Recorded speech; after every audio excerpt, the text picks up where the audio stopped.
Why is Israel determined to outlaw Palestinian human rights defenders and civic organizations more broadly? What is the impact of designating such organizations as terrorist entities, even if done in the absence of a shred of evidence? Welcome to Connections, the Arab Studies Institute interview program on current events, policy questions, and new ideas. I'm Mouin Rabbani, and for this episode, we're delighted to be speaking with Raja Shehadeh. Raja Shehadeh is a Palestinian human rights activist and prolific author. He is a founding member of Al-Haq, the West Bank affiliate of the International Commission of Jurists, that is one of the 6 organizations currently being targeted by the Israeli government.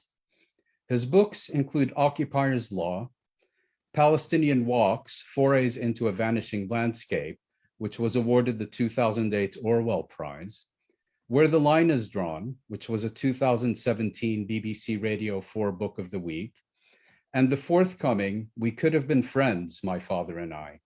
He is also the author of numerous essays in Granta, the New York Review of Books, and many other publications. Raja Shehadeh, it's a real pleasure to welcome you to Connections. Thank you for hosting me. It's a pleasure to be on this post. Thank you, Raja. I'd like to start by asking you if you could please explain the significance of Israel's designation of Al-Haq and 5 other Palestinian organizations as terrorist entities. Is it just a denunciation undertaken for propaganda purposes in order to delegitimize the work of these groups? Or is it an act that has the force of law and concrete consequences for these organizations, their staff, funders, and partners? Well, I must say that I expected many things to happen to Al-Haq, but I never expected that, as has happened for the past 2 weeks, I have been involved in defending an allegation against Al-Haq that it's a terrorist organization. I expected everything, but not such a drastic thing as declaring that the organization is a terrorist organization. And I think there's a big significance in that, and it's very telling of where things have come to, what things have come to, that we reached this position. Let me first explain the designation of terrorist organization for all these 5 organizations is under the Israeli law, the counterterrorism law. And that's an Israeli law, and that's an Israeli designation for these organizations. Now, in order for the organizations to be proscribed organizations in the West Bank, they must be put on a list, which is according to the Defense Emergency Regulations, which is a British mandate regulation. And this is because the West Bank is ruled separately by an Israeli military government. Yeah. The West Bank is a separate Israeli government, although under the Oslo agreements, NGOs came under the Palestinian Authority, and therefore Al-Haq is registered under the Palestinian Authority and is monitored by the Palestinian Authority. But Israel, of course, has declared in the Oslo agreements that anything to do with security, with its own security, remains under its jurisdiction. Right. And so in order for these organizations to be proscribed, they have to be listed on that list. And this has not happened yet. Now, whether it would happen or not is now a question. But even if they don't happen, Israel can still stop funding to come to them from Israeli banks and through putting pressure on the banks in the West Bank. And so the implications can be dire for these organizations. In addition to the fact that if this designation continues, then anybody affiliated with the organizations, supporting the organizations anyway, funding the organizations, can be deemed a terrorist and be tried under the counterterrorism law. And this would comprise not just those directly working with Al-Haq at its headquarters in Ramallah, but potentially anyone who was associated with the organization. Absolutely, potentially anyone associated with the organization or expressing support for it can be deemed a terrorist and therefore be penalized under the counterterrorism law. Right. And why do you think Israel took such a radical measure? And why do you think it did so at this particular time? In other words, what exactly, in your view, is the Israeli government seeking to achieve with this measure? Well, of course, what they're seeking to achieve is to stop these organizations from continuing with their work. And in the case of Al-Haq, the work has become very successful, and Al-Haq has made inroads into things that are completely new in its agenda, such as supporting and giving evidence, providing evidence for the International Criminal Court for its case, preparation of its case against Israeli officials for war crimes. And that Israel takes very seriously and has put a lot of money and a lot of diplomatic power and abilities to try to stop the case in the International Criminal Court. And so far, with American support, it seems to be succeeding. Mm-hmm. But I think I have, from practice, I think, realized that one must not attribute too much intelligence to the Israeli way of dealing with these things. It so happens, for example, that the people involved are deem themselves to be so powerful and so immune from any accountability that they can say anything and they feel they can get away with it. And they have been getting away with a lot of years. I believe recently you wrote in The Guardian, they did it because they can. They did it because they can, and because as any fascist regime in the making, the people in power lose their head and become unaware of the world around them, and they think they are capable of getting away with anything. And that is now the case with the Israeli officials and government ministers. At the same time, it must be said that as far as the Israeli public is concerned, of course, it would go along very well with them, because over the years, the Israeli public has been taught racist things about Palestinians, and the image of the Palestinian in Israel is so bad that they can believe anything about the Palestinians. And there is a racist element to this, because if you're a racist and you don't think your enemy is capable of doing anything except as a cover for terrorism. So the claim that these organizations are a cover for terrorism goes along well in Israel, because they think that yes, the Palestinians are not really genuine human rights activists and protectors of human rights, because they can't be that, because they are terrorists in their nature. And of course, all along, Israel has been trying to do this to Al-Haq. For example, when the organization was started early on, they said it's only a cover-up for the PLO, the Palestinian Liberation Organization, which was then, of course, an illegal organization. And then they continued to pin other allegations on the organization. And it's telling in this respect that you have Israeli human rights organizations that are doing broadly similar, if not identical, work, who are free of such charges. Yeah, I must say though that, for example, when the B'Tselem was accused of treason, many Israelis rallied behind them, because they are Israelis and they realize, they don't have prejudice and racist attitudes towards the entire organization and its people and those behind it.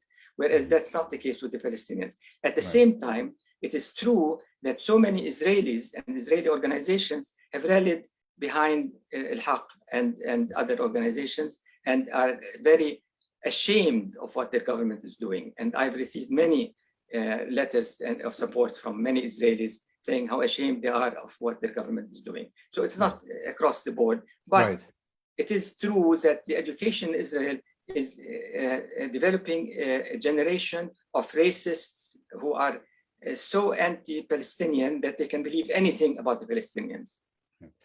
And you were mentioning that several decades ago, Al-Haq was accused of being a front organization, not for the PFLP as it is now, but more broadly for the PLO, which brings me to my next question, and that's that, this is not the first time that Al-Haq has encountered harassment by the Israeli authorities. So again, as someone who was involved with the organization from its very founding, could you perhaps recount how the authorities have previously sought to obstruct its work?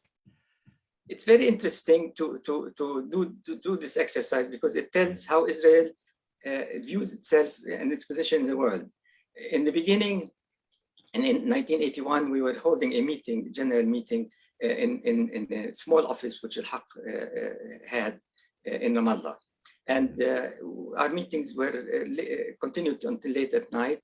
And there were many cars outside, and an Israeli jeep came along and saw these many cars and got suspicious, came into the meeting, saw all these people assembled, and immediately thought they are planning something, terrorist attack or something like that.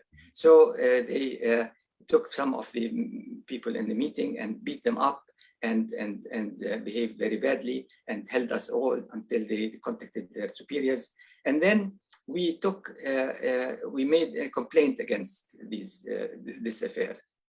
Now, as a result of the position of how Israelis felt at that time, they took the matter seriously and investigated. Now, of course, investigation was so terrible that it kept on going and going and going, and it was like a harassment to have this investigation.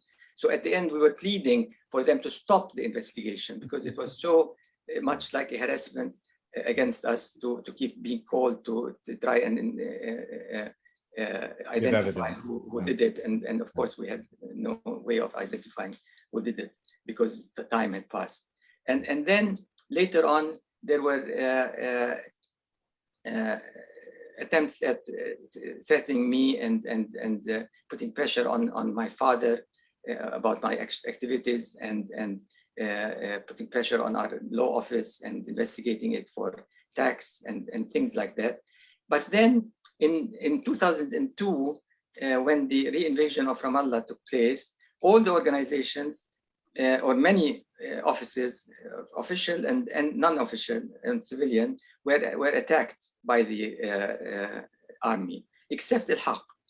So Al-Haq went clear of that.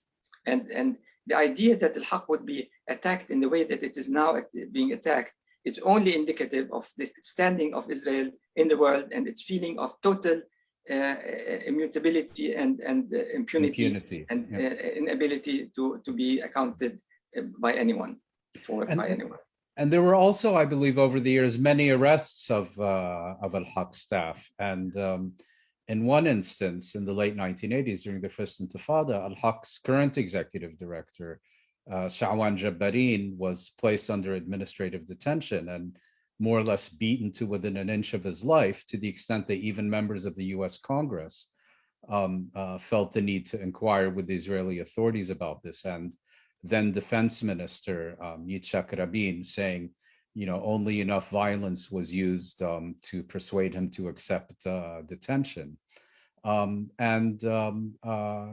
many Al-Haq field researchers and others have ended up in prison, always without charge or trial over the years, I believe.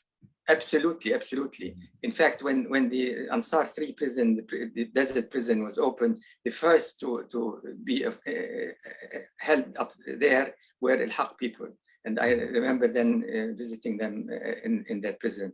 And all throughout, Al-Haq people, field workers, and as you say, the director of Al-Haq, present director, were arrested and detained and tortured and asked about their work with Al-Haq. And this was one of the major accusations against them.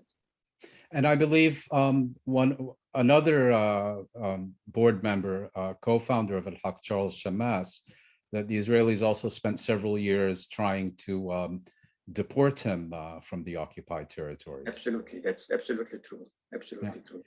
And do you think that Al-Haq's affiliation with the International Commission of Jurists provided some measure of protection over the years, but that, as you say, Israel's feeling of invincibility and impunity has now let all restraints loose?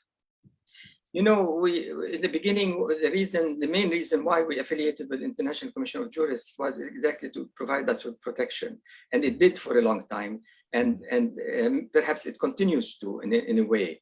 But now Israel is unconcerned with the most important and active human rights organizations internationally. So, for example, they deported Omar Shakir, who is from Human Rights Watch, right. and however much there was an attempt to stop that action, it wasn't successful. And then World Vision was also accused of spending money for Hamas, and they ended up withdrawing from their work in Gaza, which was very important work, of course. Yeah. And it was never proven, of course. Right. So over the years, the protection of human rights organizations and human rights in general has been eroding, because Israel is less and less concerned with human rights and with its image, because it feels it can say anything. The minute it says security and terrorism, then this works well for it, and everybody is silent, and they feel this is a way out for it. I must say that the work of the High Court of Justice in this case has not helped, because this is the Israeli Supreme Court. Israeli Supreme Court, because in the beginning we at Al-Haq, for example, and many organizations around the world thought that as long as there is a possibility of appeal to the Israeli High Court of Justice, then everything would be all right, because there would be somebody who would act as a check on the authorities. Act as a check on the authorities. But as David Kretschmer has shown in his book, what's the name of the book? Occupation of Justice, recently published by Oxford University Press, the Israeli High Court of Justice has failed and failed and failed again and again and again in stopping Israeli excessive actions in all spheres in the work on the West Bank. Well, one could even say it's been an enabling institution for the occupation. But I'd also like to ask you, I mean, you gave an explanation of Israeli impunity, but would it also be appropriate to say that this latest designation is, in a sense, a backhanded compliment, because Al-Haq and the human rights community in general, its views and reports on Israel are beginning to be taken much more seriously than in years past? You mentioned the International Criminal Court and other cases, and that perhaps Israel also feels more threatened by the activism of these organizations and their achievements than it has previously. It's possible to say that, yes, and I'm sure that is a factor in Israeli thinking. However, the danger of succeeding in this action is also great, because now there is an organization which is in Finland, which is a Finnish Christian missionary group called FELM, which has decided not to fund DCI, the Defense of Children International Palestine, because of the Israeli designation of that organization as a terrorist organization. And they say, although we did not receive convincing evidence, and yet we are worried about jeopardizing our work elsewhere by funding this organization. So here you have a weakness on the part of the Finnish organization, which hopefully will not be followed by others, because others might be more confident Right. So this Finnish organization is in effect saying we don't take the allegations seriously, but they represent a threat to our global operations, and so therefore we're going to respond as if they're true. Yeah, absolutely. Anyway, the good thing also you mentioned about the possibility that Al-Haq, because of its confident achievements in documenting and fighting for human rights.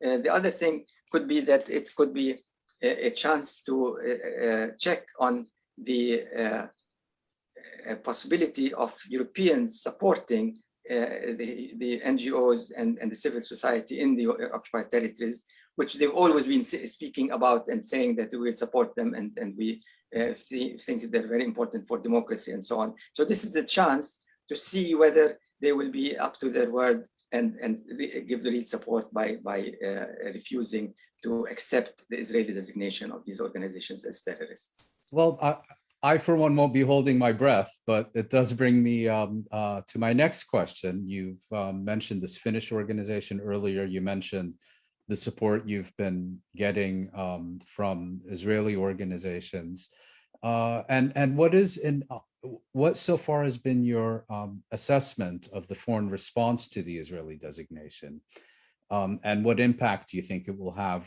concretely? And more specifically, do you think this measure can be reversed? And what do you think would be required to achieve such a reversal? Well, at this point, the issue is whether it will be followed by a designation of these organizations as proscribed organizations in the list of proscribed organizations according to defense emergency regulations. Whether this will be done or not is going to be the question, because even if they don't reverse the decision in Israel, if they don't follow it up with this order from the military commander of the West Bank, then it will be not operative in the West Bank. Mm-hmm. And so I believe we've lost it would be in a way the success of the campaign Raja, if I can interrupt you, I believe we're experiencing a technical issue. Now you're back. Can you hear me fine? I can hear you, yeah. Okay, great. I think we missed the second half of your previous answer. You froze, unfortunately. Yeah. So I said that if the declaration of terrorist organization is not followed by an order from the military commander of the West Bank, then it would be as a sort of retraction of the full impact and full plan of the Israelis to designate the organizations as terrorists. And this would be a sort of backing off from that path. Yeah. And that would be an indication of the impact of international organizations and the media and the American Jewish population in the United States, which has also been very active against such a designation, and it might reverse, in effect, reverse the order. So that is what we should be looking for now. But it struck me that many governments, at least, I mean, other human rights organizations and activists have been much more vocal, but the general response from governments seems to be, on the one hand, we haven't really received any evidence, let alone convincing evidence, from the Israeli authorities, and we're waiting to hear from them further. But at the same time, these same governments have declined to say that this measure should either be reversed or will be opposed unless and until such evidence of the direct involvement of these organizations in armed activities is forthcoming. Well, it's always it's always on the Palestinians to prove otherwise. Presumption of guilt. Presumption of guilt on the Palestinian side is always the strongest. So it is to be expected. But the fact that they are saying we have not received convincing evidence is in a way indicating that they are skeptical of the Israeli position and will not act on it. So right. And in this context, the equivalent of a severe condemnation. Well, yeah, because we know how Israel's standing is and how politicians in the European scene and the American scene respond when the matter involves Israel. Right. To perhaps discuss this issue more broadly, Raja, one of the main themes of your first book, Occupier's Law, published in 1985, is the massive discrepancy between how Israel governs Israeli Jews on the one hand and rules Palestinians in the occupied territories on the other. Against this background, how did you assess the recent reports by leading Israeli and international human rights organizations designating Israel as, in the words of B'Tselem, a Jewish supremacist regime, or as Human Rights Watch called it, an apartheid state? You know, I have, from the early days, from the late 70s and early 80s, when I was following the developments in the legal sphere of what Israel was doing in the occupied territories, of changing the laws and building the settlements and enabling the settlements and creating a dual system of government for people in the West Bank, one for the Palestinian Arabs and another for Israeli Jews. I was thinking that there's no way that this can lead to anything except apartheid. And in fact, I used to say that, but could not publish it because at that time you couldn't get away with publishing anything of this sort. But it was clear to me, and in Occupier's Law of 1985, which was published in 1985, I presented the dual system of courts and planning, land use planning, and other spheres. It's a theme that runs throughout the book. Yeah, absolutely. Absolutely. And so for me, it has been clear from the very beginning that this is where it's leading to. And then I remember being told by somebody who was in the know and who accompanied Sharon at that time, the Minister of Agriculture, I think, in the early 80s, to South Africa. And he was presented with a report about the South African government and so on. And he said, no, I don't want to know anything about it. I want to know about the system of apartheid in South Africa. And why was that? Because he was planning the same system for the West Bank and Gaza. It was a study visit. It was a study visit for him, and he had no question that this is what it would lead to in the West Bank and Gaza. And yet, the disappointing thing is that when the negotiations in Oslo took place, there was no attempt by the PLO to look at the system and see how it can be violated, how they can stop it from continuing. And it was possible to do that with some changes in the agreement or some terms in the agreement that would make it such a process, if not more difficult, if not impossible, more difficult. But there was absolutely no attempt at dealing with that. And the idea was that once we come as a PLO to the occupied territories, then we can ignore and delete and revoke all the military orders and bring the situation back to where it was in '67, which is, of course, it's impossible because Israel had a plan and it had a plan of how to continue with that after the Oslo agreements and after the PA, Palestinian Authority, came into being. And this is exactly what happened.